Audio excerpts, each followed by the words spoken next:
Hello everyone, and welcome to my Bold and Beautiful for You channel. I hope everyone is having a wonderful day. Before we begin, please hit the subscribe button and give this video a thumbs up.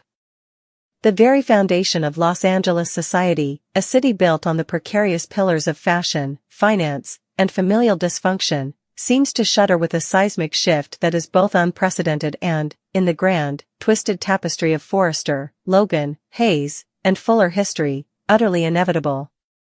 The spoiler revealing that Hope Logan and Steffi Forrester would not merely declare a temporary, gritted-teeth truce but actively join forces in a strategic alliance against the burgeoning and deeply unsettling romantic union of their parents, Taylor Hayes and Deacon Sharp, sent shockwaves through the fandom, not merely for its dramatic potential but for its profound psychological implications. This isn't just a plot point, it's a paradigm shift, a narrative earthquake that cracks open the bedrock of the show's longest-running feuds and forces two women, who have viewed each other across a battlefield of betrayal, heartbreak, and shared lovers for over a decade, into the most uncomfortable and ironic of partnerships.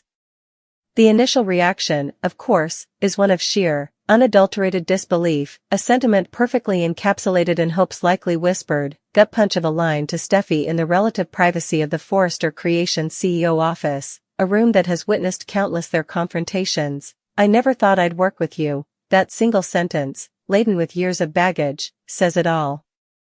It speaks to the stolen husbands, the bitter accusations, the custody battles over Douglas, the constant comparison of the hope for the future idealist versus the intimates powerhouse, and the omnipresent ghost of Liam Spencer, a man who has ping-ponged between them so frequently he's worn a path in the LA concrete. For Hope, Steffi has always been the ultimate obstacle, the seemingly insurmountable force of nature who represented everything she wasn't: bold, sexually confident, and fiercely territorial. For Steffi, Hope has been the perpetual victim, the good girl whose judgmental gaze and moral high ground masked a stubbornness that, in Steffi's eyes, was just as destructive as any of her own more overt actions. Yet, here they are, pushed into the same foxhole by a common enemy so bizarre and unnerving that it temporarily eclipses their own historic animosity, their own mothers. The pairing of Taylor and Deacon is not just a romance, it's a psychological grenade tossed directly into the living rooms of both families.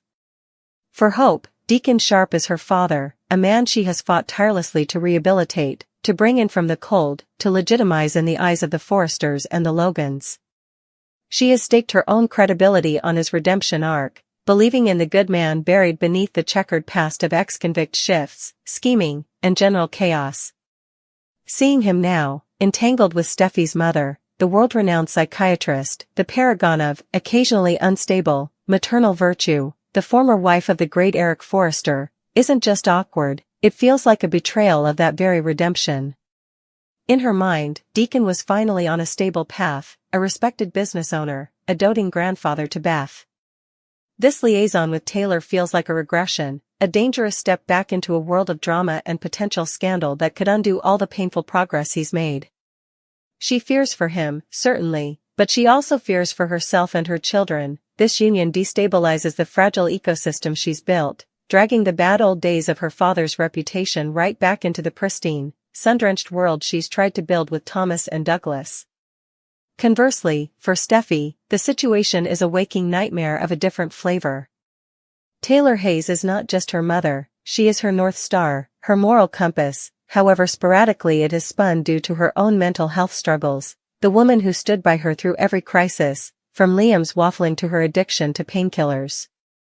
Taylor represents class, education, and a certain dignified grace, or at least she did. To see her now, swooning over Deacon Sharp, a man from the wrong side of the tracks, with a history intertwined with Sheila Carter, no less, is an utter humiliation and a source of genuine concern. In Steffi's worldview, Deacon is fundamentally beneath her mother. He's a walking reminder of the Logan chaos that Brooke brought into their lives, a man whose very presence at Il Giardino feels like a stain on the Forrester legacy. That her mother, a brilliant psychiatrist, could be blind to the potential pitfalls of this relationship is galling. She worries that Taylor is having a late-life crisis, that she's vulnerable after her final separation from Ridge, and that Deacon, with his street-smart charm and undeniable love for his daughter, is exploiting that vulnerability, whether consciously or not. Thus, the alliance is born not from affection, but from a shared, desperate necessity. The first strategy session between Hope and Steffi would be a masterpiece of awkward tension and reluctant concession. It wouldn't happen over a cozy lunch at Il Giardino, but perhaps in Steffi's office, after hours, the city lights twinkling outside like a carpet of fallen stars, a silent witness to this historic détente. The air would be thick with unspoken history. Hope, perched nervously on the edge of a chair, would speak with a measured, logical fear, outlining her concerns about Deacon's hard-won stability. Steffi, pacing behind her desk, would respond with fiery, impassioned frustration about her mother's judgment and reputation. They would find common ground in the sheer unpredictability of the pairing. "What's his endgame, Hope?" Steffi might demand, her voice sharp with suspicion. "Does he see a payday? A shortcut into the family business? My mother is a wealthy woman."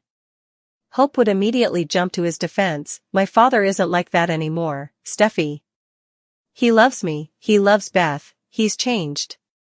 But then she would hesitate, the seed of doubt planted. "But, with Taylor, it's all so public. So messy. And therein lies their unifying fear, the mess. The spectacle. The potential for this relationship to explode and shower everyone in the shrapnel of scandal." Their plan would likely be a multi-pronged approach.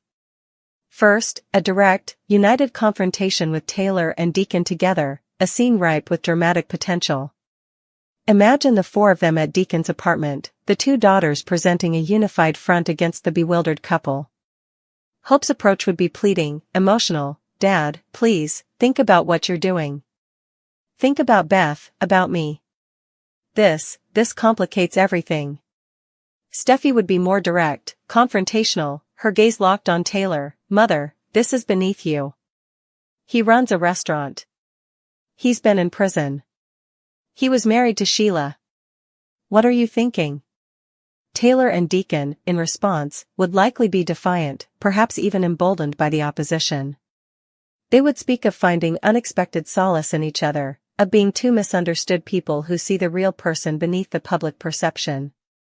Deacon might get uncharacteristically earnest, telling Hope, "Baby, for the first time I feel seen for who I am now, not who I was." Taylor would echo this, telling Steffi, "He's kind, and he's honest in a way people in our world rarely are. I'm happy, Steffi. Can't you just be happy for me?"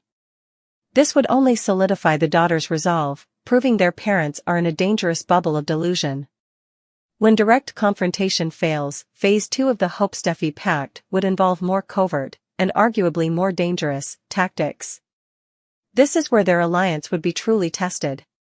They might work to orchestrate chance encounters designed to highlight the vast chasm between Taylor and Deacon's worlds.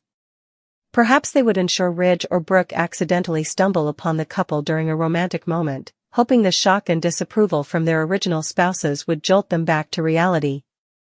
Steffi, with her access to the corporate world, might float the idea of a business problem for Taylor that would demand all her attention, pulling her away from Deacon. Hope, leveraging her relationship with Brooke, might encourage her mother to express her own complicated feelings, a mix of betrayal, jealousy, and concern, to Deacon, hoping to guilt him into stepping back. The irony of Hope Logan, Brooke Logan's daughter, conspiring to break up a couple would not be lost on anyone, least of all the audience. The potential for blowback is enormous. If Taylor and Deacon discover the extent of their daughter's collusion, it could fracture both mother-daughter relationships irrevocably. Taylor, who has always seen Steffi as her rock, would feel profoundly betrayed. Deacon, who has built his entire world around Hope's approval, would be utterly devastated, feeling that despite all his efforts, his daughter still sees him as a project to be managed, not a man to be trusted. This storyline, therefore, isn't just about stopping a romance, it's a high-stakes exploration of parental redemption, the limits of forgiveness, and the painful process of children being forced to parent their parents. The spoilers suggest a fierce, emotional, and game-changing chapter for The Bold and the Beautiful, one where the most bitter of rivals become the most unlikely of allies, all in the name of preventing a union that, in their eyes, threatens to tear their already fractured families apart for good. The real drama won't just be in whether they succeed or fail, but in what this unholy alliance does to Hope and Steffi's relationship forever, and what pieces are left to pick up when the dust finally settles. Of course, the initial alliance between Hope and Steffi is merely the first crack in a dam that is about to burst, unleashing a flood of consequences that will redefine every relationship involved. Their partnership, born of sheer desperation, is a fragile entity, and the spoilers suggest it will be tested, strained, and pushed to its absolute breaking point almost immediately. The first major test arrives in the form of Ridge Forrester. Initially, both women might assume he will be their most powerful ally. Steffi, confident in her father's long-standing animosity towards Deacon and his complicated history with Taylor, immediately brings him into the fold, expecting his full-throated support. However, Ridge's reaction is not the furious condemnation they anticipate. Instead, he is contemplative, even strangely resigned. Having just endured his own roller coaster with Brooke and his own mother, Donna, he is weary of the endless romantic wars. He tells Steffi, "I've spent a lifetime fighting battles over who should be with who. Your mother is a grown woman, Steffi. If this is what she wants, who am I to stop her?" This perceived betrayal from her father sends Steffi into a tailspin. Her alliance with Hope was predicated on the idea that this was a universally recognized crisis. Ridge's refusal to engage makes her feel isolated, doubling down on her reliance on the one person who truly understands the gravity of the situation, Hope Logan. This creates a fascinating dynamic where Hope, for perhaps the first time ever, finds herself being the voice of fiery, impulsive action, while Steffi, though still fierce, is momentarily unmoored by her father's passivity. Meanwhile, Brooke Logan's reaction is its own special kind of hurricane. As Hope predicted, Brooke is not merely concerned, she is deeply, personally wounded. In a private, tear-filled confrontation with Hope, she reveals the true depth of her turmoil. "He chose her, Hope. After everything, after all the times I stood by him, defended him to your grandfather, to Ridge, he chooses Taylor Hayes?"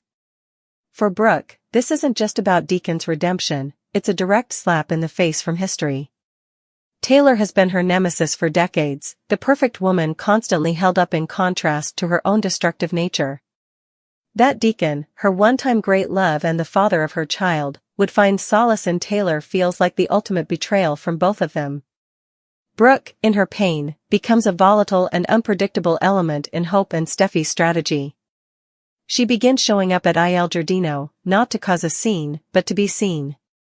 She sits at the bar, a silent, mournful specter from Deacon's past, her presence alone meant to inflict guilt.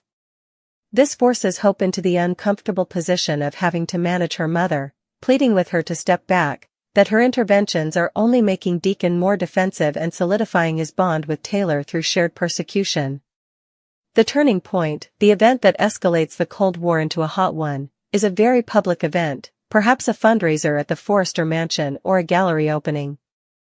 It is here that Taylor and Deacon, dressed to the nines and glowing with the defiant happiness of a couple under siege, make their official debut as a united front. Seeing them together, so openly and unapologetically, in the heart of the Forrester world, acts as a catalyst for both Steffi and Hope. Any lingering doubts about their mission evaporate. In a hushed, furious conversation on a terrace overlooking the party, they realize their previous tactics were too soft. They're not listening to reason, Steffi would seethe, her eyes locked on her mother laughing with Deacon. "We tried talking. We tried logic." They see this as us being controlling children. Hope, her own heart aching at the sight of her father so seamlessly integrated into the world she once had to fight to bring him into, would agree, a new steel in her voice. "Then we have to show them the consequences.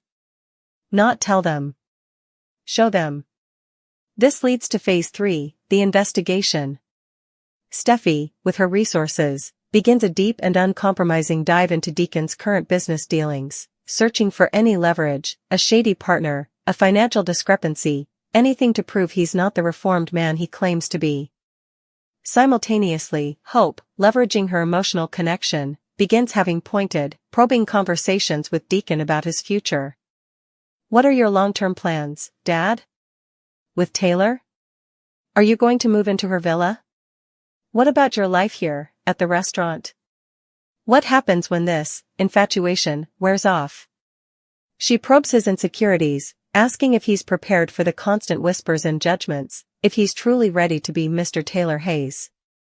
This psychological warfare begins to take its toll. Deacon, who has been riding a wave of defiance, starts to show cracks. He becomes short-tempered at the restaurant. He questions Taylor, subtly, about how her friends really see him. The paradise the couple built for themselves begins to develop fractures from within, precisely as Hope and Steffi intended. The inevitable, explosive confrontation occurs when Steffi, in her investigation, discovers something, or perhaps manufactures a perception of something. Maybe she finds a series of large, unexplained cash withdrawals from the Il Giardino accounts, which Deacon could explain, but the context makes it look suspicious, or she uncovers that an old acquaintance from his shady past has been seen hanging around. She and Hope confront Taylor privately, presenting this evidence not as proof of a crime, but as proof of his inherent instability. "This is the man you're entrusting your life to, Mother?" Steffi would proclaim, slamming a folder down on a table. "The man who can't even keep his own finances in order? Or who still associates with criminals?" Taylor, a psychiatrist, would see right through this. Her fury would be cold and terrifying. "I am deeply, deeply disappointed in you, Steffi. In both of you. This is a witch hunt. You are so determined to break us up that you are willing to destroy a good man's character and your relationship with your own mother in the process." It is at this moment of maximum tension that Deacon would walk in. Seeing the folder, seeing the tears in Hope's eyes and the defiant fury on Steffi's face, the full scope of their conspiracy would dawn on him. The betrayal would be absolute. All the progress in his relationship with Hope would seem to evaporate. "You," he would say to Hope, his voice quiet and shattered. "My own daughter. You think so little of me? You and the great Steffi Forrester, looking down from your ivory tower, deciding I'm not good enough." This would be the moment the Hope-Steffi alliance fractures. Hope, seeing the utter devastation on her father's face, would break. "No, Dad, it's not like that. We were scared. But it's too late. The damage is done." Deacon would tell her that her fear has cost her her father, and he and Taylor would leave, more united than ever by the persecution. In the aftermath, the fallout is catastrophic and personal. Hope is racked with guilt, realizing her actions may have permanently alienated the father she fought so hard to redeem. She blames Steffi for pushing the aggressive investigation. Steffi, in turn, blames Hope for her weakness and emotional collapse at the critical moment. Their alliance, built on a foundation of sand,